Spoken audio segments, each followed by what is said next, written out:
नमस्कार। मेरा नाम भऊ तोरसेकर। आप देख रहे हैं प्रतिवाद। दोस्तों, मेरे हिंदी वीडियो जिनको सुनने हैं, इनके लिए ही मैंने प्रतिवाद ये अलग यूट्यूब चैनल बनाया है। वरना मैं मेरे हिंदी वीडियो मराठी मेरा यूट्यूब चैनल है, प्रतिपक्ष उस पर ही डालता था। लेकिन पिछले 3 महीनों से मैंने अलग चैनल बनाया है और प्रतिपक्ष में मेरे हिंदी वीडियो नहीं होते। तो जिनको मेरे हिंदी वीडियो सुनने हैं, उनको प्रतिवाद को सब्सक्राइब करना पड़ेगा। और मेरा आग्रह रहेगा कि अगर मेरे वीडियो पसंद आते हैं, मेरा एनालिसिस पसंद आता है, तो कृपया मेहरबानी करके प्रतिवाद को सब्सक्राइब करें। दोस्तों, आज फिर से मुझे उद्धव ठाकरे पर ही बात करनी है। और इसलिए बात करनी है कि उद्धव ठाकरे के दिमाग में क्या चल रहा है। जो शिवसेना में, उबाठा में भी मेरे कुछ कॉन्टैक्ट है। मैं एक समय, आपको मालूम होगा कि मैं जब सामना पेपर नहीं था, शिवसेना का मुखपत्र नहीं था, वो तो 89 के बाद, 88 के बाद सामना शुरू हो गया। उससे पहले मार्मिक वीकली था, साप्ताहिक था, जो शिवसेना का मुखपत्र था। तो शिवसेना महाराष्ट्र में फैली उस समय मैं मार्मिक का कार्यकारी संपादक हुआ करता था, एग्जीक्यूटिव एडिटर था। तो शिवसेना जब फैली, तो आज जो कोई सीनियर लीडर दिखाई देते, वो मेरे परिचित हो गए थे। मैं उधर संपादक था, तो सेना भवन में हमारा ऑफिस था। तो आज भी उसमें से कुछ मेरे संपर्क में है और उनसे मुझे खबरें भी मिलती है। तो एक खबर ऐसी है कि महाविकास आघाड़ी से उद्धव ठाकरे का मन उड़ गया। मन उड़ गया। उन्होंने सोचा था कि शरद पवार तो कंपटीशन में है नहीं, कांग्रेस के पास महाराष्ट्र में वोट है लेकिन लीडर नहीं है। इसलिए अगर कांग्रेस से हाथ मिलाया जाए, राष्ट्र एनसीपी से हाथ मिलाया जाए, तो उस गठबंधन के हम बड़े भाई बन सकते हैं और जो मुझे चाहिए वो मैं कर सकता हूं और बीजेपी को दिखा सकता हूं कि मैं भी बड़ा भाई बन सकता हूं। और इसलिए उन्होंने पिछले विधानसभा चुनाव में बीजेपी के साथ चुनाव लड़ा और नतीजे आने के बाद कांग्रेस और एनसीपी से हाथ मिलाया और मुख्यमंत्री हो गए। आज उनका गुस्सा इसलिए कि मैं अगर मुख्यमंत्री नहीं बन सकता, तो फिर महाविकास आघाड़ी की जरूरत ही क्या है। कोई जरूरत नहीं।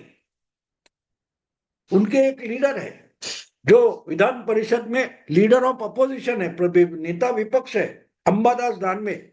बीच में उन्होंने कहा था कि अगर महाविकास आघाड़ी महाराष्ट्र में बहुमत ला सकती है, अगर बहुमत आता है, तो कम से कम एक दिन के लिए उद्धव ठाकरे को मुख्यमंत्री करना चाहिए। क्योंकि उनके हाथ से मुख्यमंत्री पद छीना गया है, उनका अपमान हुआ है। वो अपमान का जो कलंक है, वो धोने के लिए कम से कम एक दिन तो महाविकास आघाड़ी ने फिर से उद्धव को ही मुख्यमंत्री बनाना चाहिए। बाद में जिसको चाहिए, जिसके एमएलए ज्यादा, उसके करो, लेकिन एक दिन के लिए तो। और ये कहते हुए अंबादास दानवे ने एक बढ़िया आर्ग्यूमेंट किया था कि हम महायुति छोड़कर महाविकास आघाड़ी में आ गए, तो किस लिए आए थे? सिर्फ मुख्यमंत्री पद के लिए आए थे। क्या कहा था अंबादास दानवे ने? वो बोले थे, अरे मंत्री पद चाहिए तो हमें शिवसेना भाजपा युति ने भी मिलता था। देवेंद्र फडणवीस 5 साल मुख्यमंत्री थे, तो उनकी सरकार में भी शिवसेना के, अखंड शिवसेना के 12-14 मंत्री थे। क्या प्रॉब्लम था? तो हमने बीजेपी का साथ छोड़ा, तो शिवसेना को और उद्धव साहब को मुख्यमंत्री होना था, इसलिए तो छोड़ा। अगर वही मुख्यमंत्री पद नहीं मिलने वाला है, तो महाविकास आघाड़ी क्या और महायुति क्या, कांग्रेस क्या और बीजेपी क्या, हमारे लिए दोनों समसमान है।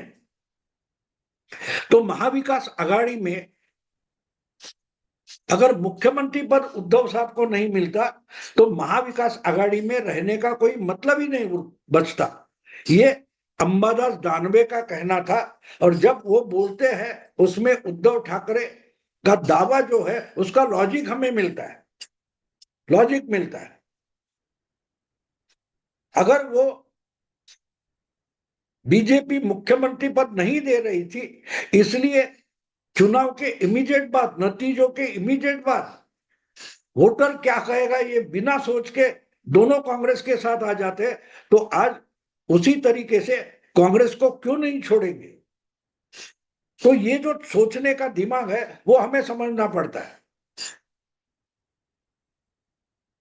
और जिस ढंग से उन्होंने किया था, और 5 साल उन्होंने बीजेपी के साथ कांग्रेस से भी ज्यादा दुश्मनी निभाई है। जिनके खिलाफ चुनाव लड़ा उनको चुनाव में या चुनाव के बाद जितनी गालियां नहीं दी, उससे भी ज्यादा गालियां उद्धव ठाकरे बीजेपी के लिए गिनते रहे, बकते रहे। और अगर आज बीजेपी के साथ दुश्मनी हो गई है तो कांग्रेस के साथ इतनी दोस्ती नहीं हो गई, फिर भी बीजेपी को दुख होगा, बीजेपी को यातना होगी, वेदना होगी। इसी के लिए उद्धव ठाकरे बीजेपी को, उद्धव ठाकरे प्रधानमंत्री मोदी को, अमित शाह को गालियां बकते हैं। लेकिन जो नए नए दोस्त बने कांग्रेस वाले, वो उसकी कीमत तक नहीं देना चाहते। हाँ, एक बार मुख्यमंत्री बनाया, और बनाया तो मेहरबानी नहीं थी, वरना कांग्रेस और एनसीपी सत्ता में भी नहीं आ सकती थी। तो इसलिए कांग्रेस ने बड़ी मेहरबानी की, ऐसा नहीं बोल सकते, क्योंकि 10 साल से कांग्रेस मर चुकी थी, उनको उद्धव के कारण संजीवनी मिली। वही कांग्रेस आज अगर अड़ंगा लगा रही है तो उद्धव ने क्या करना चाहिए, आप बोलिए क्या करना चाहिए। कोई भी सोचेगा कि कांग्रेस जब ओपनली बोल रही है कि नहीं महाविकास आघाड़ी की सत्ता आएगी तो बड़ी पार्टी है, इसलिए कांग्रेस का ही मुख्यमंत्री होगा। और यही बात उद्धव ठाकरे ने एक मीटिंग में, सब पार्टियों की महाविकास आघाड़ी के पदाधिकारियों की मीटिंग हुई, वहां बताई थी कि ऐसी बातें बीजेपी में चलती थी।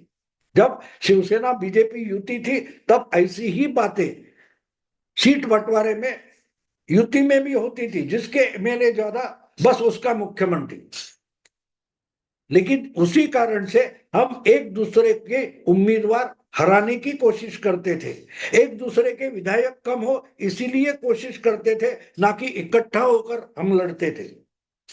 तो ये बात उस पदाधिकारी सम्मेलन में उद्धव ठाकरे ने पेश की, कही, तो उसका मतलब हमें समझना जरूरी है।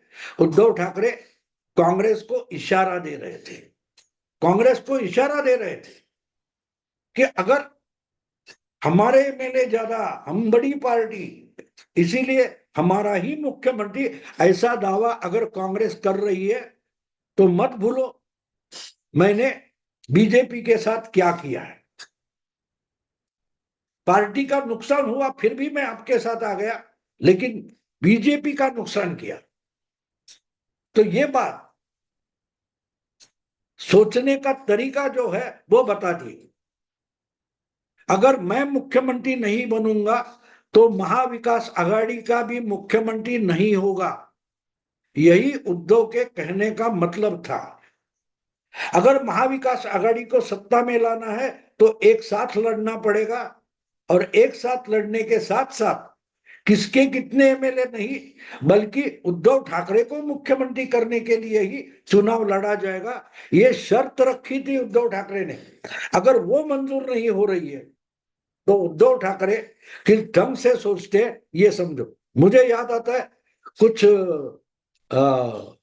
6-8 साल पहले प्रधानमंत्री बनने के बाद नरेंद्र मोदी ने एक घोषणा की थी, भ्रष्टाचार रोकने के लिए और कम करने के लिए।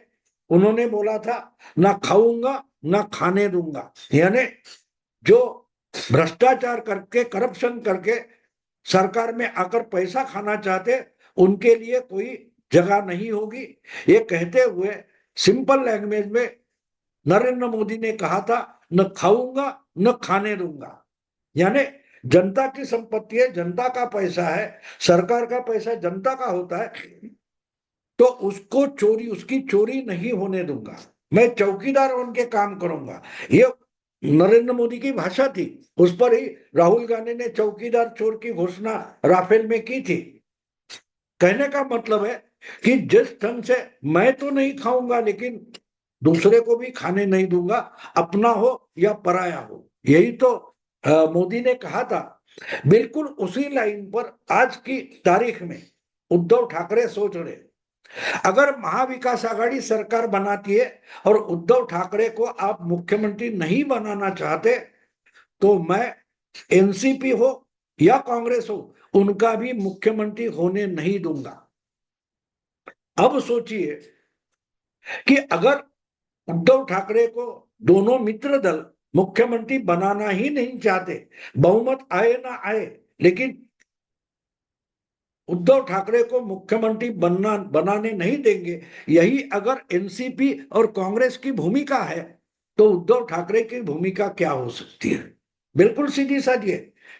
जो बीजेपी के बारे में थी, जो देवेंद्र फडणवीस के बारे में थी, आपके सबसे ज्यादा एमएलए हो सकते हैं। जैसे आपको मालूम है, 2014 हो या 2019 हो, महाराष्ट्र विधानसभा के चुनाव के नतीजे आए, तो दोनों बार विधानसभा में सबसे बड़ी पार्टी बीजेपी थी, भाजपा थी। पहली बार उनको 122 वगैरह कुछ हो गए, बीज पवार की सपोर्ट से उन्होंने अल्पमत का गवर्नमेंट बनाया था, फिर बीजेपी के साथ शिवसेना चली गई। दूसरी बार जब थोड़े एमएलए कम हो गए, लेकिन फिर भी बीजेपी सबसे बड़ी पार्टी थी, तो उसका ही अधिकार बनता था, लेकिन उद्धव ठाकरे ने वो अधिकार माना नहीं। ज्यादा एमएलए किसी के भी हो सकते हैं, लेकिन मुख्यमंत्री तो मुझे ही बनना है। तो इसलिए उद्धव ठाकरे की सोच उनको आज बोल रही है कि अगर मैं मुख्यमंत्री नहीं बनूंगा, तो तुम्हें भी मुख्यमंत्री बनने नहीं दूंगा। जिस ढंग से पर्चा भरने की तारीख हो गई, फिर भी महाविकास आघाड़ी में सीटों का बंटवारा नहीं हो रहा है, तो उसका कारण साफ है। उद्धव ठाकरे अड़ंगा लगाकर बैठे कि सबसे ज्यादा सीटें मैं लड़ूंगा, अगर सबसे ज्यादा सीटें नहीं देनी है, तो कम से कम मुझे पहले से मुख्यमंत्री पद का उम्मीदवार करके डिक्लेयर कर दो। दोनों बातें नहीं हो रही है। मतलब साफ है कि कांग्रेस हो या एनसीपी हो, शरद पवार ने भी बोल दिया कि जब तक नतीजे सामने नहीं आते, किसके कितने एमएलए है, विधायक है, ये भी साफ नहीं होता, तब तक मुख्यमंत्री पद का नाम घोषित करना उचित नहीं है। ये शरद पवार ने भी बोल के रखा है। तो मतलब साफ है, कांग्रेस ज्यादा सीटें देने के लिए राजी नहीं है, और शरद पवार उद्धव को ज्यादा सीटें देने के लिए राजी है, फिर भी उनका नाम मुख्यमंत्री पद के लिए लेने को शरद पवार राजी नहीं है। तो उद्धव ठाकरे का गुस्सा जायज है। और इसलिए मैंने सुना है, जो शिवसेना के खेमे से खबरें मुझे मिलती है, उबाटा शिवसेना से, उसमें एक बात उद्धव ठाकरे ने तय की है, और शायद ये बात पूरी पार्टी की नहीं है, मातोश्री की किचन कैबिनेट की बात है, कि अगर उद्धव ठाकरे मुख्यमंत्री नहीं हो सकते, तो महाविकास आघाड़ी की गवर्नमेंट भी नहीं बननी चाहिए, सरकार ही बननी नहीं चाहिए, ना कि उसको बहुमत मिलना चाहिए। इस यहां तक उद्धव ठाकरे प्रयास करेंगे। और उन्होंने तो ज्वाइंट मीटिंग में, पदाधिकारियों की ज्वाइंट मीटिंग में भी घोषित कर दिया कि जब ऐसा निर्णय होता है कि नतीजे आने के बाद तो एक दूसरे के उम्मीदवार हराने की कोशिश शुरू हो जाती है, तो वो उद्धव ठाकरे ने एक तरीके से अपनी पॉलिसी डिक्लेयर कर दी थी कि अगर शिवसेना उबाठा को महाविकास आघाड़ी में ज्यादा सीटें नहीं दी जाती, या तो उद्धव ठाकरे को मुख्यमंत्री पद का उम्मीदवार घोषित नहीं किया जाएगा, तो उबाठा शिवसेना अपने मित्र दलों के एमएलए कम से कम रहे, इसके लिए प्रयास करेगी। मतलब मित्र दलों के उम्मीदवार हराने की कोशिश करेगी। जो सीट कांग्रेस को जाएगी, जो सीट शरद पवार की एनसीपी को जाएगी, उस सीट में शिवसेना के कार्यकर्ता, उबाठा शिवसेना के कार्यकर्ता, उद्धव के निष्ठावान कार्यकर्ता अपने मित्र दलों के उम्मीदवार हराने की कोशिश करेंगे। बात साफ है। अगर एनसीपी, शरद पवार गुट या कांग्रेस उनके उम्मीदवार महाविकास आघाड़ी के हैं तो उबाठा सेना के नेता मंच पर रहेंगे, लेकिन उस चुनाव क्षेत्र के उबाठा के कार्यकर्ता जो है वो जो कोई सामने वाला हरा सकता है उसके साथ निकल जाएंगे।